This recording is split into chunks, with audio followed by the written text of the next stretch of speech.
Just want to remind everybody that Gavin Newsom said that we were too in debt, too much of a deficit in this state to fund Prop 36, but is willing to spend $250 million on a special election that's going to disenfranchise 40% of the voters here in this state. Prop 36 got $110 million in funding. Now, was it everything they were hoping for? No, but it got $110 million in funding. You make it sound like it was zero, and that's disingenuous. Also, your claim of 40% of California voters being disenfranchised as a result of the redrawing of our maps is wrong. I'm assuming you're referring to Republican voters in the state of California, seeing as how the redrawing of the maps will artificially favor Democratic voters. The problem is your number.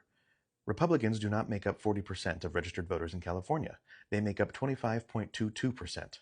That's not 40. However, if it were up to me, I wouldn't want to see any voter disenfranchised for any reason.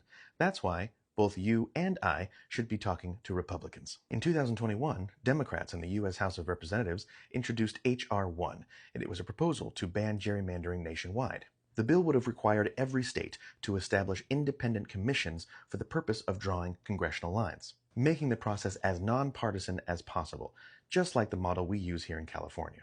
And every single Republican in the U.S. House of Representatives, except for two who were absent, voted no on H.R. 1. Democrats are against gerrymandering. Republicans are in favor of gerrymandering. Why? Because they have no hopes of congressional control without it. And they know that. So, if Republicans are going to insist on keeping these awful sets of rules, then they shouldn't be surprised when Democrats show up to play by them.